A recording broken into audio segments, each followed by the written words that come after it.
충청북도 괴산의 깊은 산자락에 자리한 묘심사는 새벽 예불소리와 함께 하루를 시작합니다.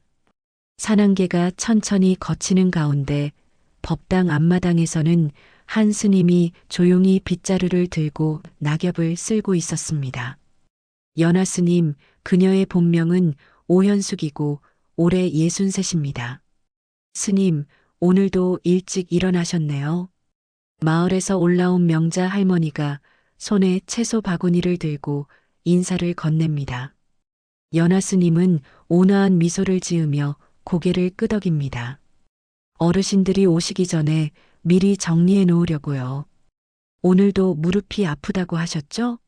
아이고, 스님이 어떻게 그걸 다 기억하세요? 나이 들어 이것저것 아픈 게 한두 개가 아닌데. 연화 스님은 명자 할머니의 손을 부드럽게 잡으며 맥을 짚어봅니다.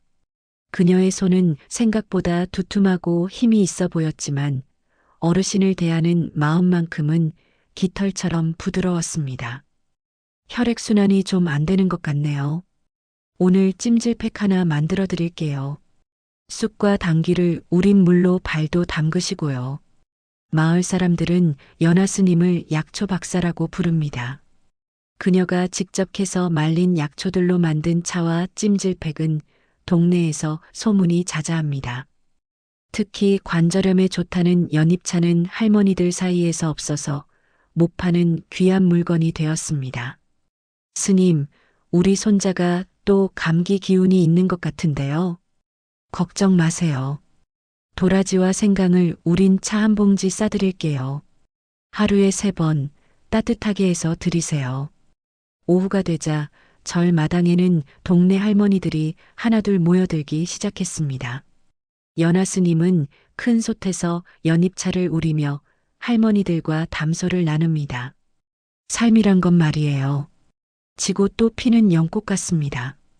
연화 스님의 말에 할머니들은 고개를 끄덕이며 눈시울을 붉힙니다.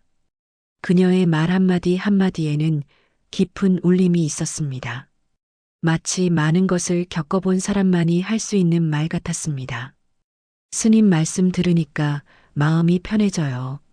우리 시집살이 할 때 힘들었던 것도 다 지나간 일이구나 싶고요. 맞아요. 스님이 계시니까 이 절이 정말 따뜻해요.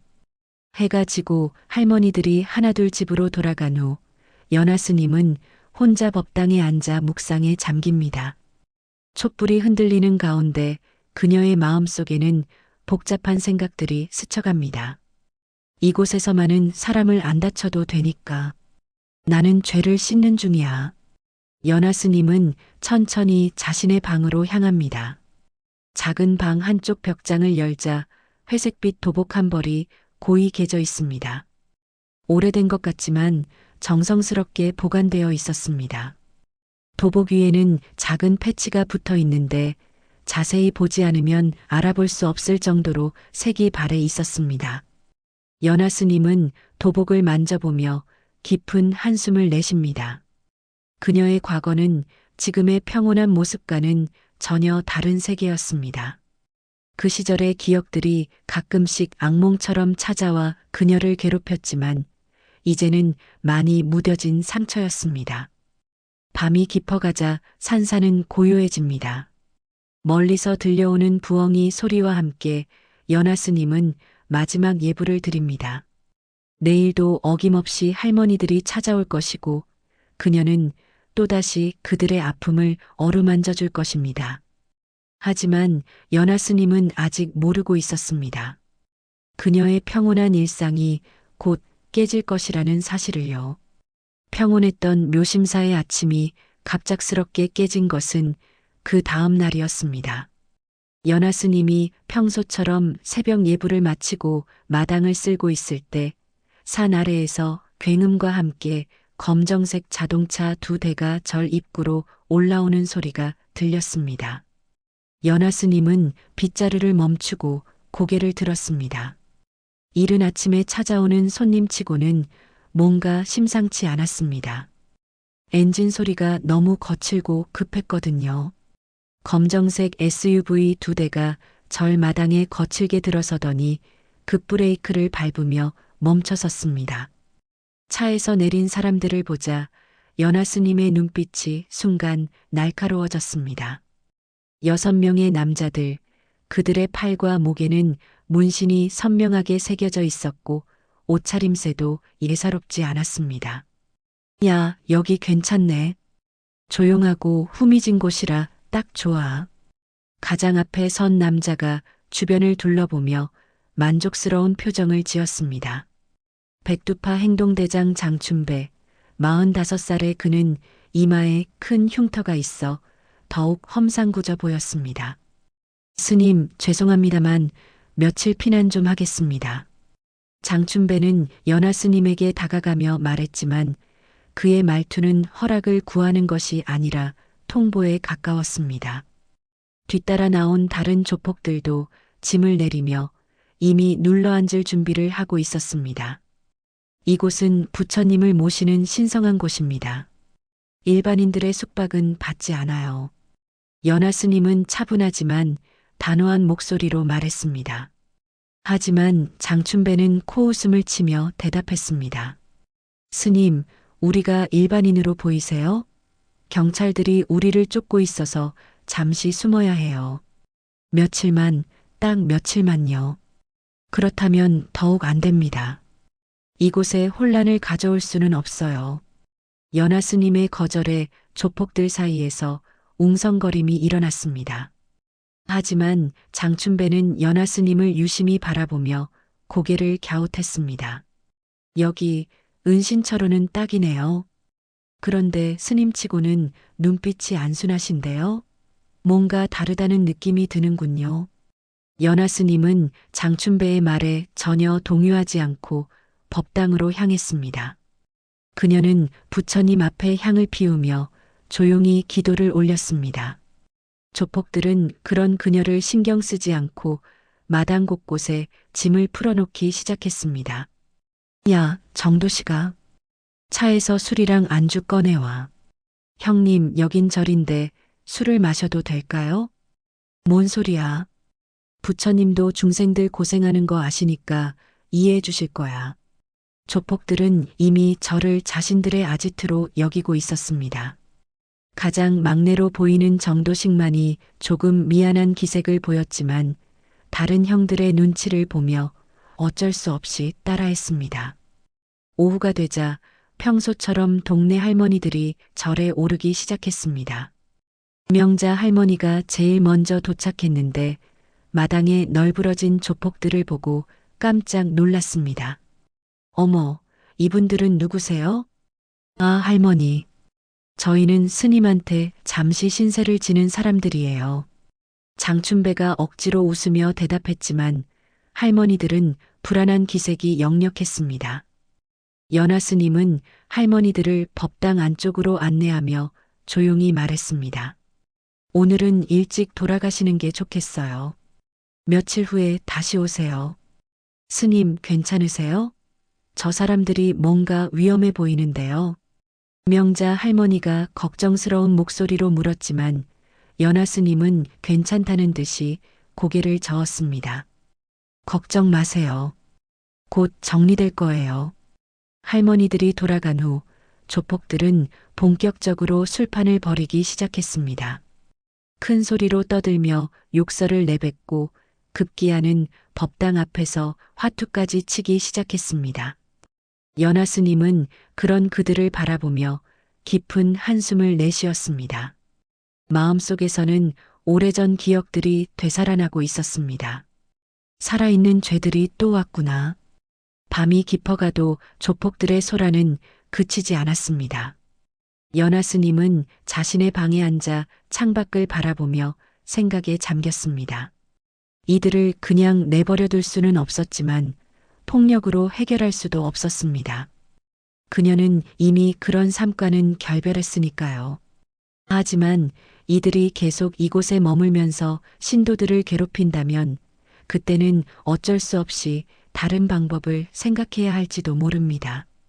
연하 스님은 벽장 속 도복을 바라보며 조용히 중얼거렸습니다. 아직은 아니야. 아직은. 조폭들이 묘심사에 머문 지 사흘째 되는 날 상황은 더욱 악화되었습니다. 그들은 이제 아예 절을 자신들의 소유물인 양 행동하기 시작했습니다. 법당 앞마당에서는 술병들이 굴러다녔고 담배꽁초들이 여기저기 흩어져 있었습니다. 야, 정도씨가 저기 물 좀 떠와봐. 형님, 제가 계속 심부름만 하는 것 같은데요. 뭔 소리야? 막내가 형들 시중 드는 게 당연한 거 아니야? 조폭들은 큰 소리로 떠들며 화투를 치고 있었습니다. 연화 스님은 그런 그들을 보며 참을성의 한계를 느끼고 있었지만 여전히 조용히 자신의 일과를 계속했습니다. 그때 명자 할머니가 다른 할머니 두 분과 함께 절에 올라왔습니다. 연화 스님이 며칠 오지 말라고 했지만 걱정이 되어서 안부를 확인하러 온 것이었습니다. 스님 괜찮으세요? 마을에서 소문이 자자해요. 별일 아니에요. 곧 정리될 거예요. 연화 스님이 할머니들을 안심시키려 했지만 장춘배가 다가오며 끼어들었습니다. 아, 할머니들. 우리 때문에 불편하시죠? 하지만 어쩔 수 없어요. 우리도 먹고 살아야 하니까요. 장춘배의 말투는 겉으로는 정중해 보였지만 그 안에는 위협적인 뉘앙스가 숨어 있었습니다. 할머니들은 불안한 기색을 감추지 못했습니다. 그런데 할머니, 혹시 돈 좀 있으세요? 우리가 잠시 어려운 상황이라서요. 명자 할머니가 당황하며 뒤로 물러서려 할 때 장춘배가 그녀의 손목을 붙잡았습니다. 잠깐만요, 할머니. 그냥 조금만 도와주시면 안 될까요? 그 순간 연화 스님의 목소리가 조용하지만 차갑게 울려 퍼졌습니다. 그 손 놓지 않으면 다신 못 쓸 겁니다. 장춘배는 연화 스님을 보며 비웃음을 터뜨렸습니다. 아, 스님이 무섭네요. 그런데 스님이 뭘 어떻게 하실 건데요? 다른 조폭들도 킥킥거리며 웃어댔습니다. 하지만 연화 스님의 눈빛에는 장난이 아닌 진지함이 가득했습니다. 마지막 경고입니다. 손을 놓으세요. 아, 정말 무서워라. 스님이 저보고 손을 놓으라고 하네요. 장춘배는 오히려 명자 할머니의 손목을 더 세게 잡으며 도발했습니다. 할머니는 아파하며 신음을 내뱉었습니다. 연화 스님은 더 이상 말하지 않았습니다. 그녀는 조용히 할머니들을 뒤로 밀어내며 말했습니다. 할머니들, 지금 당장 집으로 돌아가세요. 스님 괜찮으세요? 빨리 가세요. 할머니들이 급히 절을 떠난 후 마당에는 긴장감이 흘렀습니다. 조폭들은 여전히 연화 스님을 우습게 보고 있었지만 뭔가 분위기가 예사롭지 않다는 것을 느끼기 시작했습니다. 스님 화내지 마세요. 우리가 너무 심했나요? 그럼 사과할게요. 장춘배가 가짜 웃음을 지으며 말했지만 연화 스님은 대답하지 않고 법당으로 들어갔습니다. 그날 밤 조폭들은 평소보다 더 크게 떠들며 술을 마셨습니다. 마치 연화 스님의 경고를 비웃기라도 하듯이 말입니다. 야, 그 스님 정말 웃기지 않냐? 손 못 쓰게 한다고? 맞아, 형님. 중 따위가 우리한테 뭘 어떻게 하겠어요? 하지만 새벽 2시경 절 마당에서 비명소리가 터져나왔습니다. 아, 어깨가. 조폭 중 한 명이 어깨를 부여잡고 비명을 질렀습니다. 어깨뼈가 완전히 빠진 상태였습니다. 야, 무슨 일이야? 다른 조폭들이 달려왔지만 당사자는 너무 아파서 제대로 설명할 수가 없었습니다. 갑자기 뭔가가 어깨를 확 잡아당기는 느낌이었어요. 응급실로 실려간 그 조폭에 이어 다음 날 밤에는 또 다른 조폭이 갈비뼈 골절로 병원에 실려갔습니다. 그 다음 날에는 턱뼈가 어긋난 조폭이 또 있었습니다. 이상해. 뭔가 이상하다고. 남은 조폭들은 공포에 떨기 시작했습니다. 경찰들조차 이들의 상처를 보고는 어이없어 했습니다. 야, 너희들 곰한테라도 물렸냐? 이게 사람이 다친 상처가 아니잖아. 하지만 조폭들은 설명할 수가 없었습니다. 아무도 자신들을 때리거나 공격한 사람을 보지 못했거든요. 그냥 갑자기 몸의 일부가 부러지거나 빠지는 것이었습니다. 연하 스님은 평소와 다름없이 일과를 보내고 있었습니다. 예불을 드리고 청소를 하고 약초를 우리고 마치 아무 일도 없었다는 듯이 말입니다. 장춘배만이 남은 조폭들과 함께 벌벌 떨며 밤을 보내고 있었습니다.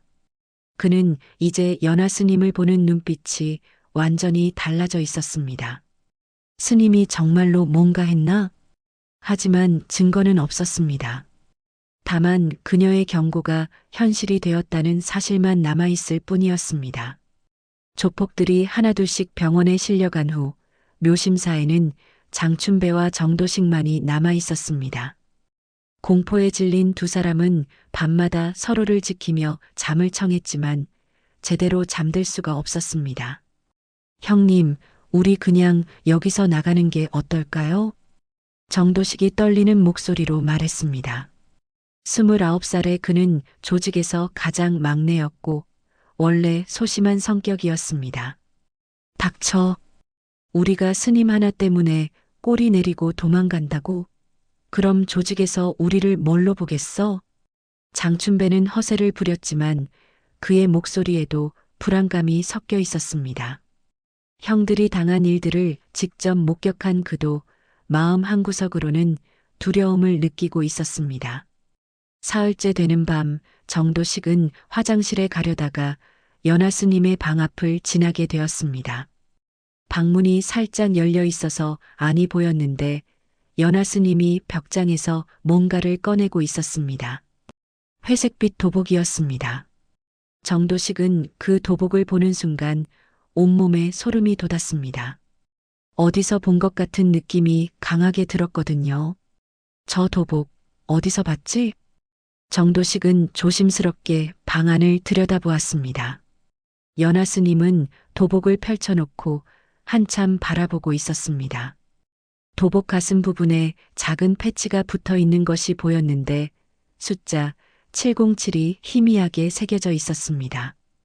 그 순간 정도식의 기억 속에서 무언가가 번개처럼 스쳐갔습니다. 군대에 있을 때 본 것이었습니다. 특수부대 훈련소에서 잠깐 본 그 도복과 똑같았습니다. 707특임단.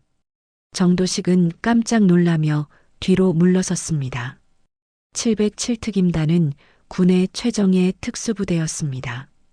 대테러 작전과 특수임무를 담당하는 부대로 일반인들은 그 존재조차 잘 모르는 곳이었습니다. 정도식은 군 복무 시절 우연히 그들의 훈련을 본 적이 있었습니다. 한 명이 여러 명의 무장한 적을 순식간에 제압하는 모습이 마치 영화 속 장면 같았습니다.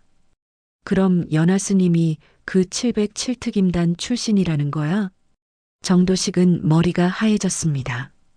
이제야 형들이 왜 그렇게 당했는지 이해가 되었습니다. 그들이 상대한 것은 평범한 스님이 아니라 국가 최고의 특수요원이었던 것입니다. 다음 날 아침 정도식은 용기를 내어 연하 스님에게 다가갔습니다. 연하 스님은 평소처럼 마당을 쓸고 있었습니다. 저 스님, 무슨 일이에요? 어젯밤에 실수로 봤는데요. 그 도복 말입니다. 연하 스님의 손이 잠시 멈췄습니다. 그녀는 정도식을 바라보며 조용히 물었습니다. 그래서요? 혹시 707특임단 도복이 맞나요? 긴 침묵이 흘렀습니다. 연하 스님은 빗자루를 내려놓고 정도식을 정면으로 바라보았습니다. 어떻게 알았죠? 군대에서 한 번 본 적이 있어요. 그 부대 훈련을 우연히 목격했거든요. 연하 스님은 깊은 한숨을 내쉬었습니다. 그래요. 맞아요. 그리고 그땐 나도 피를 많이 봤습니다. 정도식은 몸이 떨렸습니다. 자신들이 얼마나 무모한 일을 저질렀는지 이제야 깨달았습니다. 스님, 저희가 정말 죄송합니다. 몰랐어요. 정말 몰랐어요. 몰랐다고 해서 용서받을 수 있는 건 아니죠. 하지만 이제라도 깨달았으니 다행이에요. 연하 스님은 정도식의 어깨에 손을 얹었습니다. 그 손길은 따뜻했지만 정도식은 그 안에 숨겨진 힘을 느낄 수 있었습니다. 스님은 유도도 하셨나요? 공인 7단이었어요. 하지만 이제는 그런 걸로 사람을 다치게 하지 않으려고 해요. 정도식은 고개를 끄덕였습니다. 연하 스님의 말에는 깊은 후회와 다짐이 담겨 있었습니다. 저 스님, 제가 형님한테 말해서 우리가 떠나도록 하겠어요. 그게 좋겠어요. 더 이상 여기서 상처받는 사람이 나오지 않았으면 해요. 그날 밤 정도식은 장춘배에게 모든 것을 털어놓았습니다. 장춘배는 처음에는 믿지 않으려 했지만 형들이 당한 일들을 생각해 보니 모든 것이 맞아떨어졌습니다. 707특임단이라고? 그럼 우리가 지금까지 살아있는 게 기적이네. 맞아요, 형님. 스님이 정말로 우리를 죽이려고 했다면 첫날 밤에 우리는 모두 끝났을 거예요. 장춘배는 충격에 빠졌습니다. 자신들이 얼마나 무모했는지, 그리고 연하 스님이 얼마나 자비로웠는지 깨달았습니다. 그럼 우리 내일 아침에 떠나자. 형님, 그게 맞는 것 같아요. 정도식은 안도의 한숨을 내쉬었습니다. 평생 조직에 잡혀 살던 그였지만 이번 일을 통해 진정한 강함이 무엇인지 깨달았습니다. 진짜 강한 사람은 힘을 함부로 쓰지 않는 사람이었습니다. 다음 날 새벽 정도식은 홀로 절을 떠났습니다. 조직을 완전히 뜨기로 결심한 것입니다. 장춘배도 형들을 데리고 산 아래로 내려갔습니다. 묘심사에는 다시 평화가 찾아왔지만 연하 스님은 알고 있었습니다. 이것이 끝이 아니라는 것을요. 조폭들이 떠난 지 일주일이 지나자 묘심사에는 다시 평온이 찾아왔습니다. 할머니들도 안심하고 절에 오르기 시작했고 연하 스님은 예전처럼 약초차를 우리며 그들을 맞이했습니다. 스님, 그 무서운 사람들 다 갔죠? 명자 할머니가 여전히 불안한 기색으로 물었습니다. 걱정 마세요. 이제 평화로울 거예요. 연하 스님이 따뜻하게 미소 지으며 대답했지만 마음 한구석에서는 불안감이 사라지지 않았습니다. 너무 쉽게 끝난 것 같아서 오히려 걱정이었습니다. 그 불안감은 며칠 후 현실이 되었습니다. 어느 날 저녁 예불을 마친 연하 스님이 법당에서 나오는데 마당에 한 사람이 서 있었습니다. 장춘배였습니다. 하지만 이번에는 혼자였고 예전과는 완전히 다른 모습이었습니다. 또 왔군요. 연하 스님이 침착하게 말했습니다. 스님, 아니 오연숙 씨라고 불러야겠네요. 장춘배의 말에 연하 스님의 얼굴이 굳어졌습니다. 그녀의 본명을 아는 사람은 거의 없었습니다. 무슨 소리죠? 모르실 리가 없을 텐데요. 707특임단 소속 오현숙 중위. 대테러 작전 전문가. 장춘배의 목소리에는 차가운 분노가 담겨 있었습니다. 그때 당신이 죽인 내 형, 기억나세요? 연하 스님은 아무 말 하지 않았습니다. 하지만 그녀의 눈빛이 흔들리는 것을 장춘배는 놓치지 않았습니다. 30년 전 명동은행 인질극 사건. 내 형 장춘호가 인질 3명을 잡고 농성할 때 당신이 진압작전을 지휘했죠. 연하 스님의 기억 속에서 그날의 상황이 되살아났습니다. 30년 전 그녀가 아직 20대였을 때의 일이었습니다. 은행 강도가 인질을 잡고 농성을 벌였고 707특임단이 출동했습니다. 내 형은 그냥 돈이 필요했을 뿐이에요. 어머니 수술비 때문에 어쩔 수 없이 저지른 일이었다고요. 장춘배의 목소리가 떨렸습니다. 하지만 당신은 협상 같은 건 시도도 안 했어요. 그냥 들어가서 형의 목뼈를 부러뜨렸죠. 연하 스님은 여전히 침묵했습니다. 그날의 기억이 너무나 생생했습니다. 상급자의 명령에 따라 신속한 진압을 해야 했고 인질의 안전을 위해 범인을 무력화해야 했습니다. 형이 죽은 후에 우리 집안은 완전히 망가졌어요. 어머니는 아들을 잃은 충격으로 돌아가셨고 저는 그때부터 이 길을 걸었습니다. 장춘배가 주머니에서 라이터를 꺼내며 말했습니다. 30년을 기다렸어요. 당신을 찾기 위해서요. 그래서 어쩌려고요? 연하 스님이 처음으로 입을 열었습니다. 이 절을 불태워버릴 거예요. 당신이 소중히 여기는 모든 것을 없애버리겠어요. 그때 마침 명자 할머니의 손자인 7살 민수가 엄마 손을 잡고 절에 올라왔습니다. 할머니가 편찮으시다고 해서 연하 스님이 만든 약을 가지러 온 것이었습니다. 아줌마, 할머니가 많이 아프대요. 민수가 천진난만하게 연하 스님에게 다가왔습니다. 민수야, 지금은 위험해. 빨리 엄마와 함께 내려가. 연하 스님이 급히 아이를 뒤로 밀어내려 했지만 장춘배가 이미 법당에 불을 지르기 시작했습니다. 안 돼. 민수의 엄마가 비명을 질렀지만 바람을 타고 불은 순식간에 번져나갔습니다.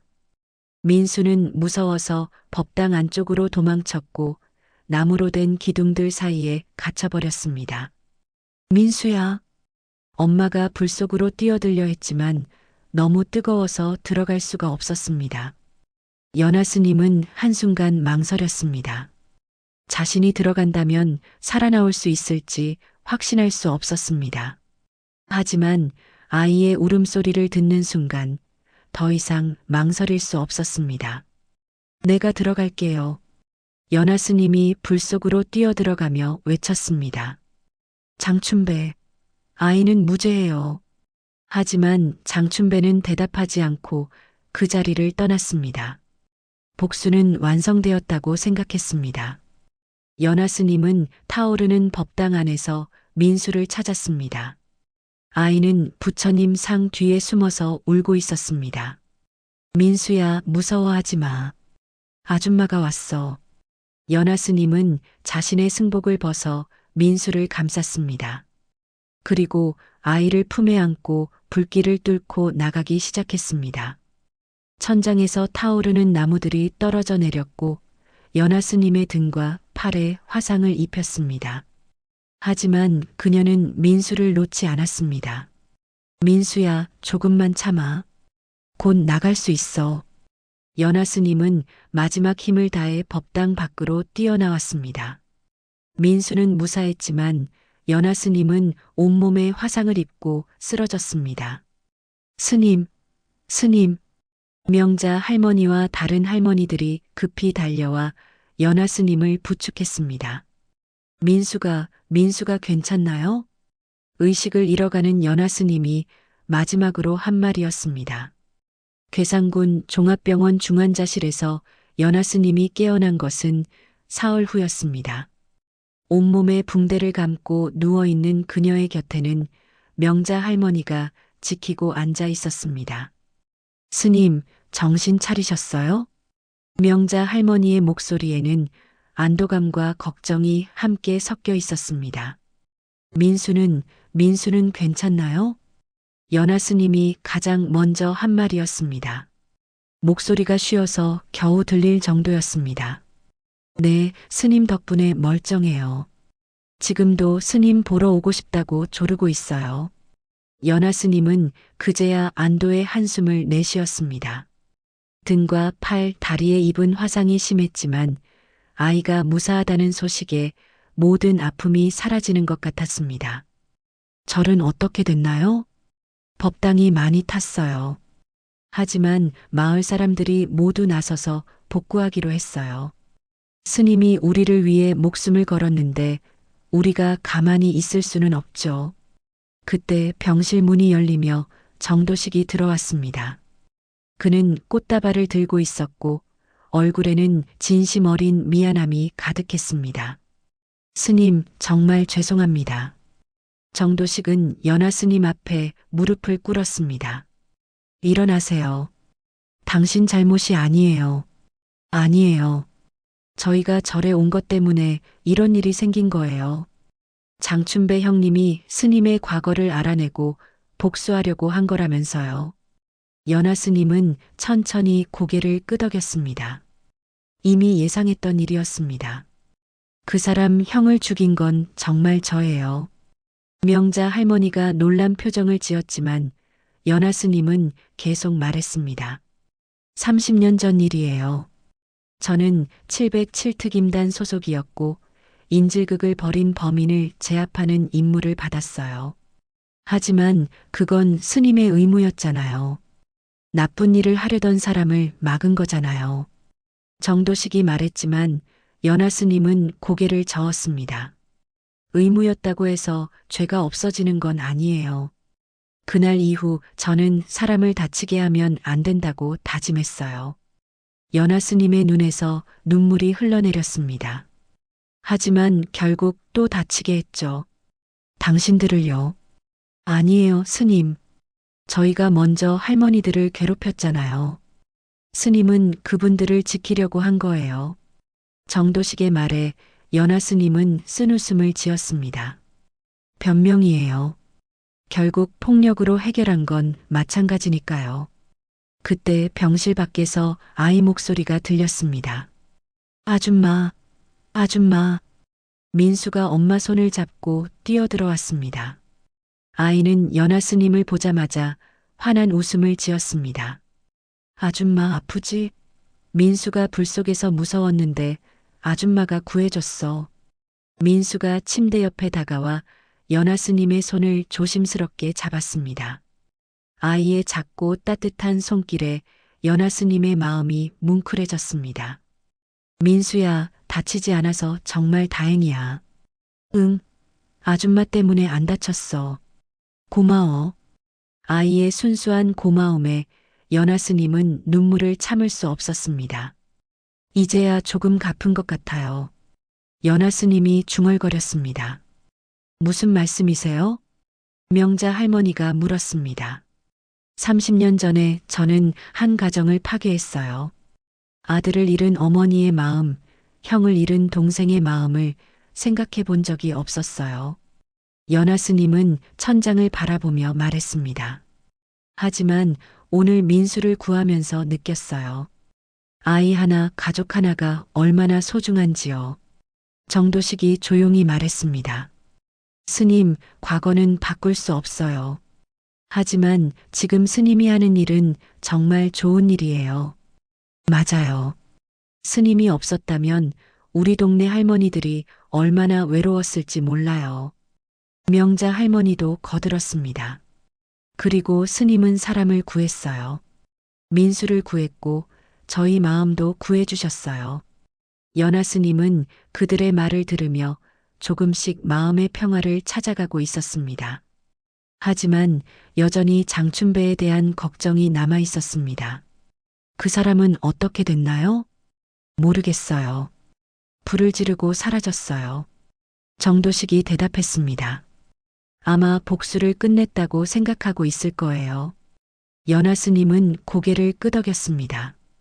장춘배의 마음을 이해할 수 있었습니다. 30년 동안 품어온 원한이 그렇게 쉽게 사라질 리 없었습니다. 스님, 이제 좀 쉬세요. 저희가 지킬게요. 명자 할머니가 연하 스님의 이마를 쓰다듬었습니다. 그리고 스님, 민수가 계속 스님 이름을 불러요. 연하 아줌마 하면서요. 민수가 고개를 끄덕이며 말했습니다. 연하 아줌마가 영웅이야. 민수를 구해준 영웅. 아이의 말에 모든 사람들이 웃음을 지었습니다. 연하 스님도 오랜만에 진심 어린 미소를 지었습니다.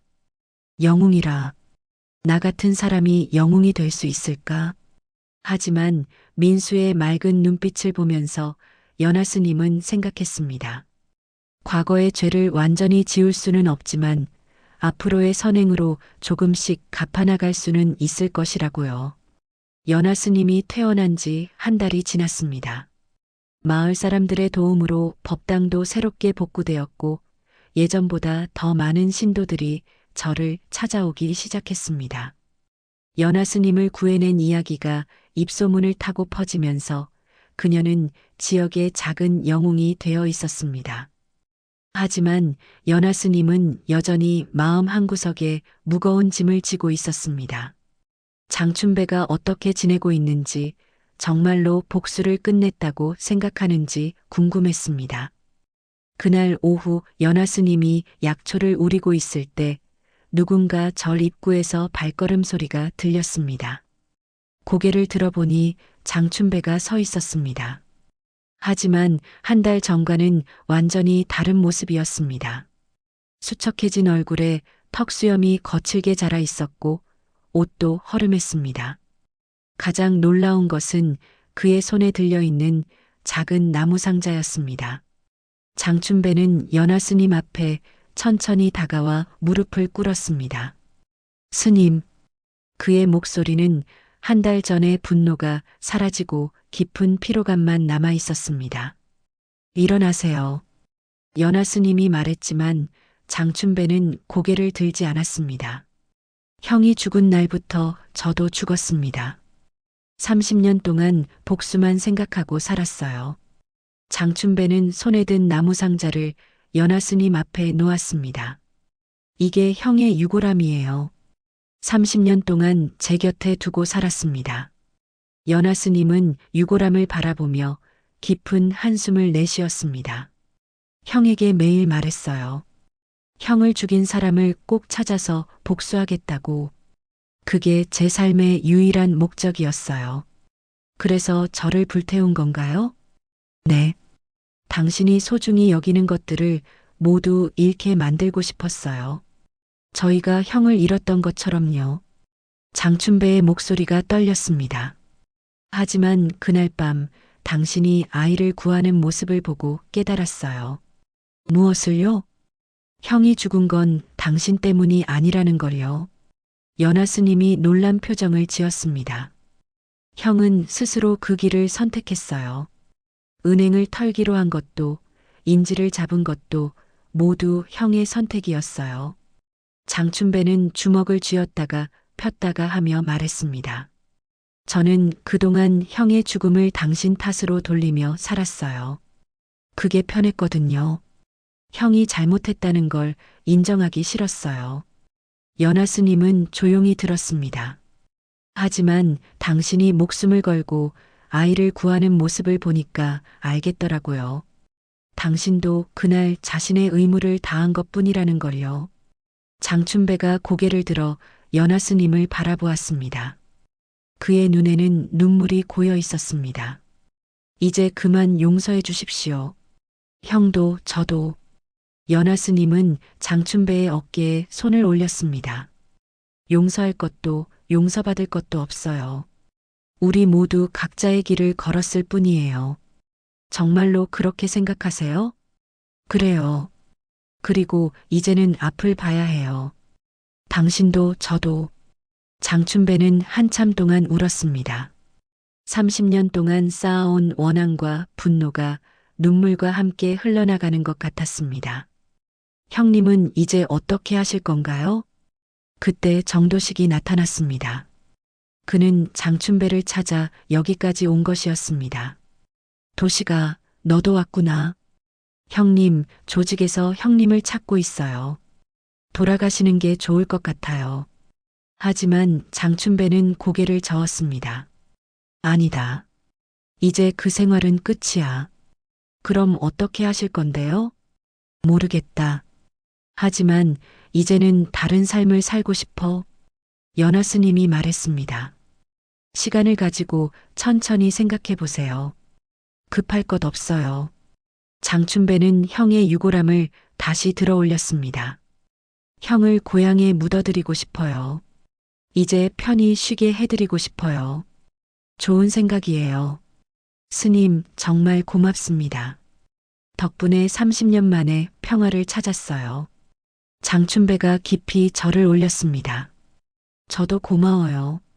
당신 덕분에 제 과거와 화해할 수 있었어요. 장춘배와 정도식이 떠난 후 연화 스님은 홀로 법당에 앉아 있었습니다. 저녁 햇살이 부처님 상을 비추고 있었습니다. 이제 정말 끝났구나. 연하 스님은 오랜만에 마음의 평화를 느꼈습니다. 30년 동안 자신을 괴롭혔던 죄책감이 조금씩 가벼워지는 것 같았습니다. 그때 명자 할머니가 민수를 데리고 올라왔습니다. 스님, 오늘도 차 한 잔 부탁드려요. 당연하죠. 들어오세요. 연하 아줌마. 민수가 환하게 웃으며 달려왔습니다. 연하 스님은 아이를 품에 안고 생각했습니다. 이제 진짜 새로운 시작이야. 해가 지고 별들이 하나둘 나타나기 시작했습니다. 묘심사에는 진정한 평화가 찾아왔습니다. 과거의 아픔과 현재의 치유가 만나 새로운 희망을 만들어내고 있었습니다. 장춘배가 떠난 지 석 달이 지났습니다. 가을이 깊어가면서 묘심사 주변의 단풍들이 붉게 물들기 시작했습니다. 연하 스님은 예전보다 더 많은 사람들의 사랑을 받으며 지내고 있었습니다. 현숙 보살님, 오늘도 일찍 오셨네요. 명자 할머니가 다른 할머니들과 함께 절에 올라오며 인사했습니다. 언제부턴가 마을 사람들은 연하 스님을 현숙 보살이라고 부르기 시작했습니다. 그녀가 더 이상 숨길 필요가 없다고 생각했기 때문이었습니다. 어르신들, 오늘은 무릎이 어떠세요? 보살님이 만들어주신 찜질팩 덕분에 많이 좋아졌어요. 연하는 할머니들과 함께 차를 마시며 담소를 나누었습니다. 이제 묘심사는 단순한 절이 아니라 지역 어르신들의 쉼터이자 치유의 공간이 되었습니다. 보살님, 요즘 젊은 사람들도 많이 찾아오던데요? 그러게요. 마음이 힘든 사람들이 많이 오시더라고요. 실제로 연하의 이야기가 입소문을 타면서 멀리서도 사람들이 찾아오기 시작했습니다. 특히 인생의 무거운 짐을 지고 살아가는 사람들이 그녀에게서 위로를 찾았습니다. 오후가 되자 서울에서 온 젊은 여성 한 명이 절에 도착했습니다. 그녀는 직장에서의 스트레스와 우울증으로 고생하고 있다고 했습니다. 보살님, 저는 어떻게 살아야 할지 모르겠어요. 천천히 말해보세요. 연하는 그녀의 이야기를 끝까지 들어주었습니다. 과거 자신이 받지 못했던 따뜻한 위로를 다른 사람들에게 주려고 노력했습니다. 삶이란 건 말이에요. 지고 또 피는 연꽃 같아요. 지금은 힘들지만 분명히 다시 피어날 거예요. 젊은 여성은 연하의 말에 눈물을 흘렸습니다. 정말 그럴까요? 그럼요. 저도 그랬거든요. 해가 질 무렵 우편 배달부가 절에 편지 한 통을 가져왔습니다. 발신인을 보니 정도식이었습니다. 연하는 편지를 뜯어보았습니다. 현숙 보살님께 안녕하세요. 정도식입니다. 그날 이후 저도 조직을 완전히 떠났습니다. 지금은 작은 식당에서 일하며 새로운 삶을 시작했어요. 처음에는 힘들었지만 보살님 말씀을 생각하며 버텼습니다. 그리고 놀라운 소식이 있습니다. 장춘배 형님도 고향에서 농사를 짓고 있어요. 형의 무덤 옆에 작은 집을 짓고 조용히 살고 있다고 하더군요. 무엇보다 함께 조직에 있던 형들이 모두 변했어요. 그날 보살님께 당한 일을 계기로 다들 자신의 삶을 돌아보게 되었다고 해요. 현재 2명은 건설 현장에서 일하고 1명은 택시기사가 되었어요. 그날 우리를 꺾은 건 주먹이 아니라 진심이었습니다. 이제 우리도 누군가를 지키고 싶습니다. 보살님처럼요. 항상 건강하시길 바라며 정도식 올림. 연하는 편지를 읽으며 미소 지었습니다. 그들이 새로운 삶을 찾았다는 소식이 너무나 기뻤습니다. 무슨 좋은 소식이세요? 명자 할머니가 물었습니다. 예전에 절에 왔던 분들이 모두 잘 지내고 있다는 소식이에요. 아, 그 무서운 분들 말이에요? 정말 다행이네요. 그때 민수가 엄마와 함께 달려왔습니다. 연하 아줌마, 민수가 그림 그렸어. 민수가 자랑스럽게 내민 그림에는 연꽃이 피어 있는 연못이 그려져 있었습니다. 그리고 그 옆에는 웃고 있는 여자가 서 있었습니다. 이게 연아 아줌마야. 예쁘지? 정말 예쁘게 그렸네. 고마워, 민수야. 연아는 아이를 안아주며 그림을 자세히 보았습니다. 아이가 그린 연꽃은 진짜 연꽃처럼 아름다웠습니다. 저녁이 되자 연아는 홀로 연못가에 앉아 있었습니다. 실제로 절 뒤편에는 작은 연못이 있었고 그곳에는 연꽃들이 피어 있었습니다. 이제야 연꽃이 폈구나. 연아는 자신의 손을 바라보았습니다. 한때는 사람을 다치게 하는데 사용되었던 손이었지만 이제는 사람을 치유하고 위로하는 손이 되었습니다. 두툼하지만 따뜻하고 거칠지만 부드러운 손, 누군가를 일으키기 위해 바뀐 손이었습니다. 보살님, 뒤에서 목소리가 들려 돌아보니 서울에서 온 젊은 여성이 서 있었습니다. 벌써 가시나요? 네. 마음이 많이 편해졌어요. 다시 살아볼 용기가 생겼어요. 다행이에요. 힘들 때마다 언제든 오세요. 네, 보살님. 그런데 한 가지 궁금한 게 있어요. 뭔가요? 보살님은 어떻게 이렇게 강해지셨어요? 연하는 잠시 생각한 후 대답했습니다. 강한 게 아니에요. 그냥 받은 만큼 돌려주려고 노력할 뿐이에요. 젊은 여성이 떠난 후 연하는 다시 연못을 바라보았습니다. 달빛 아래서 연꽃들이 더욱 아름답게 빛나고 있었습니다. 그때 하늘에서 별이 하나 떨어지는 것이 보였습니다. 연하는 조용히 소원을 빌었습니다. 모든 사람들이 행복했으면 좋겠어요. 아픔을 가진 사람들이 모두 치유받았으면 좋겠어요. 바람이 살짝 불어와 연꽃잎들을 흔들었습니다. 마치 연꽃들이 그녀의 소원에 동의하며 고개를 끄덕이는 것 같았습니다. 묘심사의 밤은 깊어갔지만 연하의 마음은 평화로웠습니다. 과거의 아픔을 딛고 새로운 삶을 만들어가는 기쁨이 가슴 가득했습니다. 누군가를 꺾기 위해 쓰던 손이 누군가를 일으키기 위해 바뀌었다면 그건 진정한 구원이었습니다. 연하는 그 이름처럼 진정한 연꽃이 되어 많은 사람들에게 희망을 주고 있었습니다.